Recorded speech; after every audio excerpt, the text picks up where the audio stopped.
Good morning, students. Today we are going to see about the topic as electrical resistance. We have read the electric current is the flow of electrons through a conductor. When the electrons move from one part of the conductor to the other part, they collide with each other and with the positive ions present in the conductor. Due to this collision, there is some obstruction or opposition to the flow of electric current through the conductor.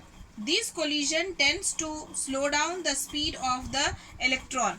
You can see here in the figure how this electron speed is getting slowed down when they are moving it. So why this is called as electrical resistance. Electrical resistance is the opposition of flow of electrons by the conductor.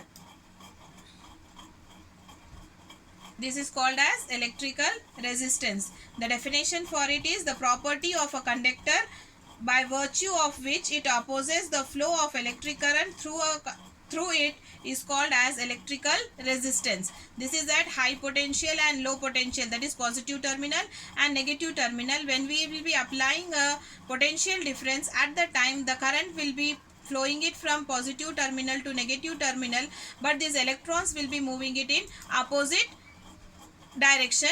This collision will take place and they will be offering the resistance. The SI unit of resistance is ohm. The SI unit of resistance is ohm.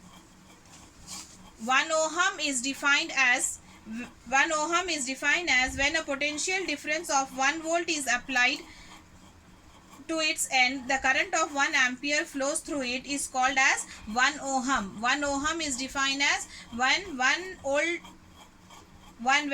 volt of potential difference is applied across the end and 1 ampere of current flows through it is called as 1 ohm. There are some higher units. 1 kilo ohm is equals to 10 raised to 3 ohm and 1 mega ohm is equals to 1 mega ohm is equals to 10 raised to 6 ohm, and 1 milli ohm is equals to 10 raised to minus 3 ohm, and 1 micro ohm is equals to 10 raised to 6 ohm.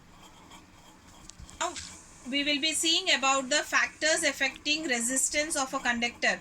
So for the first factor which will be affecting the resistance of a conductor is the length of the resistance.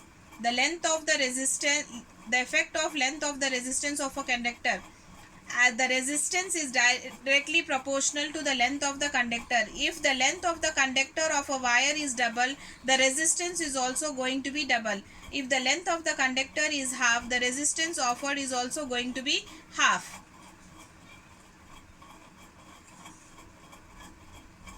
So when the length is less, the resistance is going to be less. When the length is more, resistance is also going to be more. Resistance is directly proportional to length.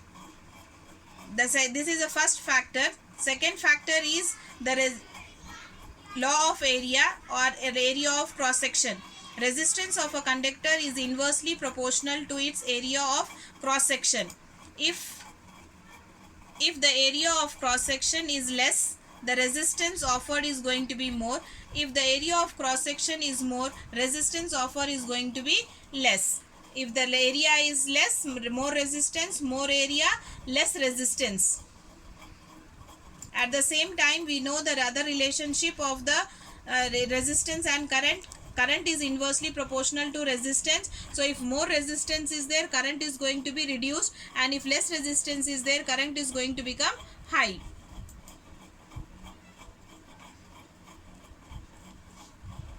Then the third factor is about the material. Materials are going to have, some materials are going to offer low resistance and some materials are going to offer high resistance. Material of the wire like copper is there, aluminium is there. These materials are going to offer low resistance. These materials are going to offer low resistance like copper, aluminium. These less expensive, they are going to offer less resistance for us. Silver, copper, aluminium is there. Silver we will not be using it in our conducting wires, but copper and aluminium we will be using it as a conducting wires. So conducting ability indicates the resistivity.